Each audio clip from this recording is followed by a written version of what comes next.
Assalamualaikum warahmatullahi wabarakatuh. Bagaimana kabarnya anak kelas 12?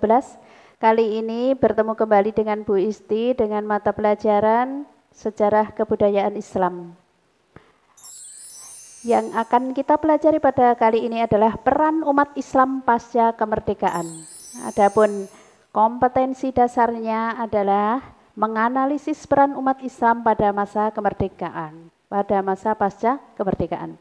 Nah, sedangkan keterampilannya nanti akan menilai peran umat Islam pada masa pasca kemerdekaan dan implementasinya pada konteks kekinian di Indonesia.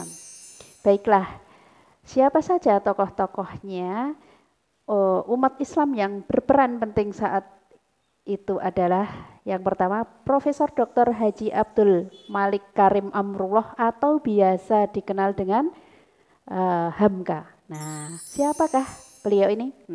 Beliau lahir di Nagari Sungai Batang, ini Sumatera Barat ya, tanggal 17 Februari 1908 dan wafat di Jakarta pada umur 73 tahun.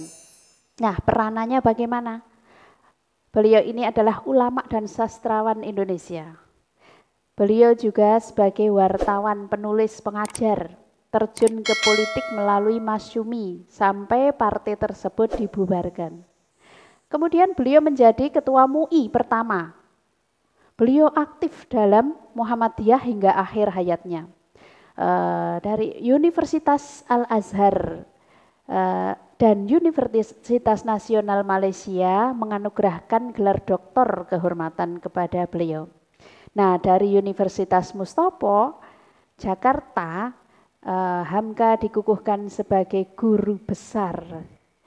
Namanya bahkan disematkan untuk Universitas Hamka milik Muhammadiyah. Beliau menerbitkan majalah pedoman masyarakat. Nah, setelah itu lewat karyanya Di Bawah Lindungan Ka'bah dan Tenggelamnya Kapal Van der Wijk, maka nama Hamka ini menjadi melambung tinggi sebagai sastrawan. Nah, kemudian dalam gerilyanya ya, beliau ikut BPNK, jadi di Nagari sana Sumatera Barat. Tahun 1950 Hamka membawa keluarganya ke Jakarta. Beliau mendapat pekerjaan di Departemen Agama, namun Hamka mengundurkan diri karena terjun ke dunia politik. Selanjutnya tahun 1955 Hamka dicalonkan Masyumi sebagai wakil Muhammadiyah dan duduk di Konstituante. Nah, setelah itu Masyumi menentang komunis, akhirnya dibubarkan dan ini membuat jurang pemisah dengan Soekarno.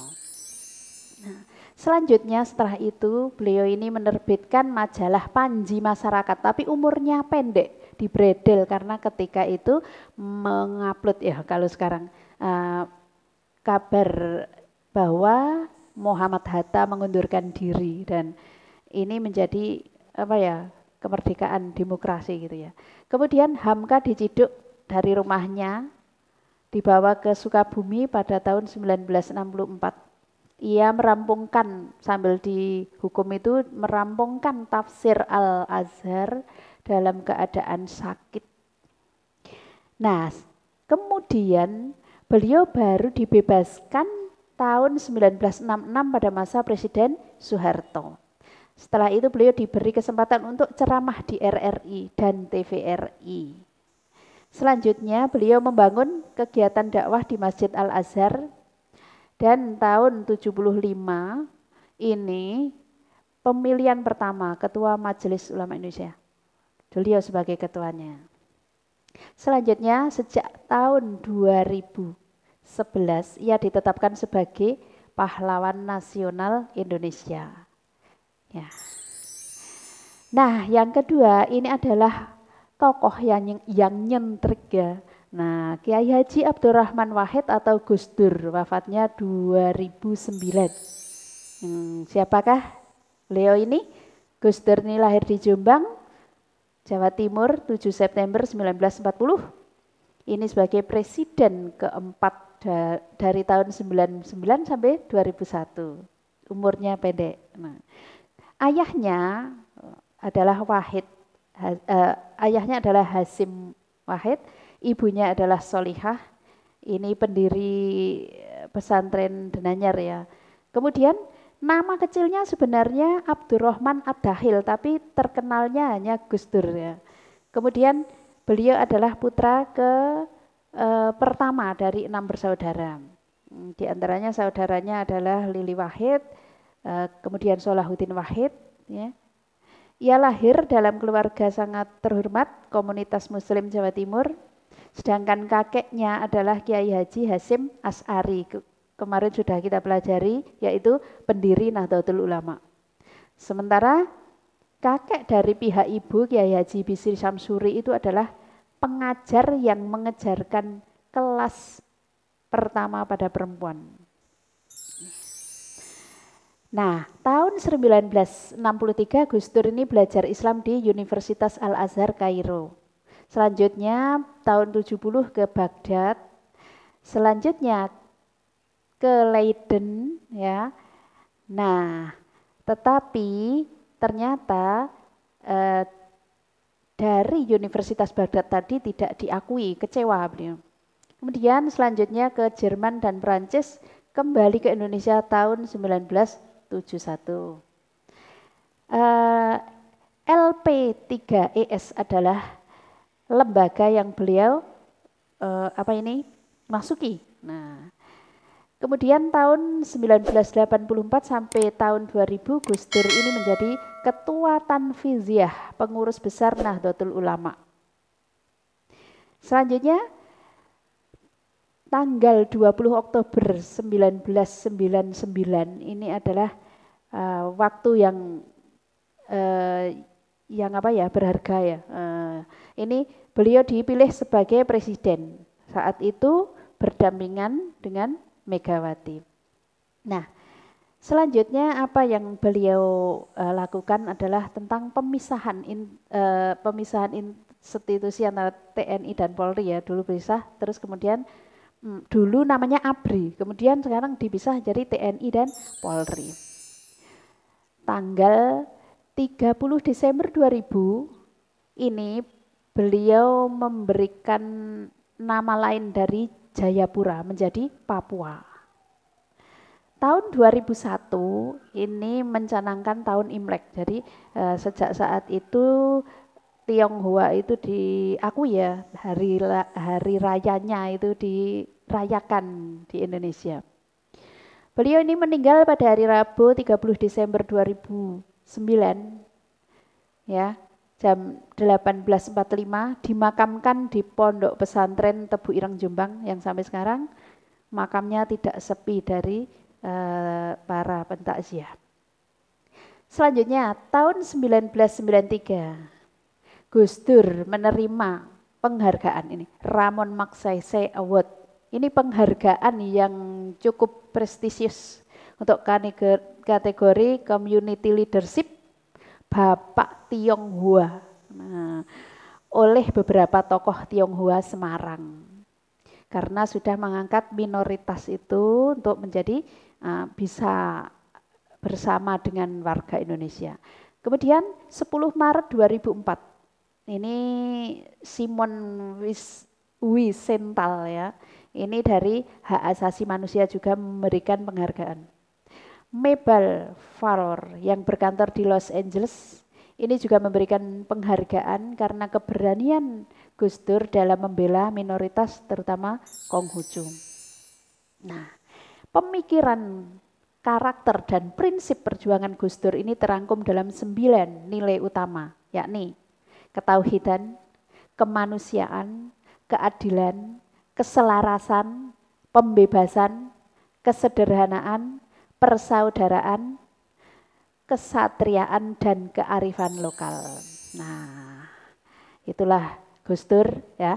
Kemudian yang ketiga, ini tidak kalah terkenalnya seorang tokoh cendekiawan muslim ya, Profesor Dr. Engineer Haji Baharudin Yusuf Habibie. Wafatnya baru saja 2019. Nah, pasti mengenal film Ainun dan Habibie. Ya.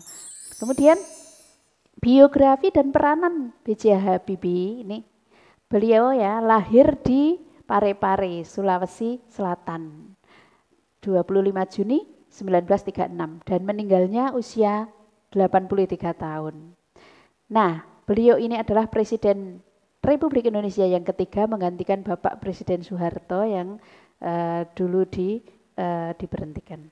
Kemudian anak keempat dari 8 bersaudara. Ayahnya namanya Alwi Abdul Jalil Habibi dan Tuti Marini Puswowardoyo.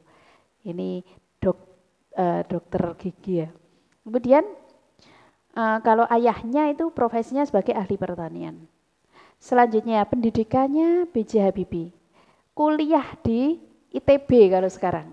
Nah, kemudian tahun 55 sampai 65 beliau ke Jerman Barat, kuliah di AWTH ya.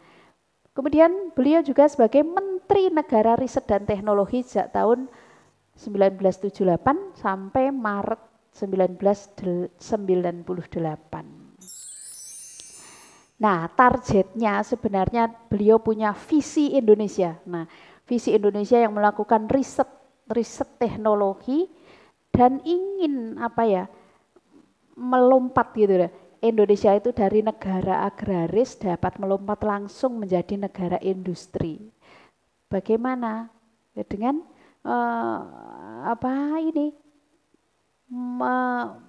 menaikkan atau meningkatkan sains dan teknologi yang ada di Indonesia, karena SDM Indonesia juga bagus gitu. Kemudian ternyata ini tidak berhasil ya, tidak diridhoi. Kemudian beliau ini sebagai Ketua Ikatan Cendekiawan Muslim Indonesia atau ICMI. Selanjutnya menjabat menjadi presiden ya, menjadi presiden itu tahun 98, hanya sebentar saja.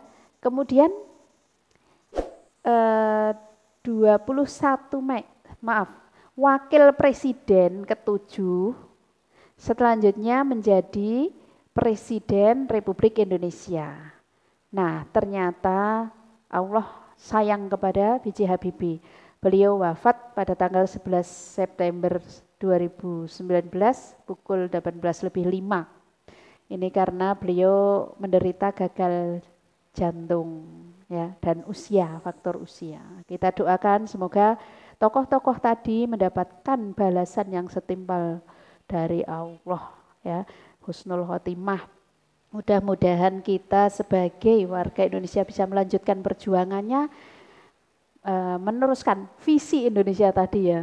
Nah, sekian saja materi kita kali ini. Wassalamualaikum warahmatullahi wabarakatuh.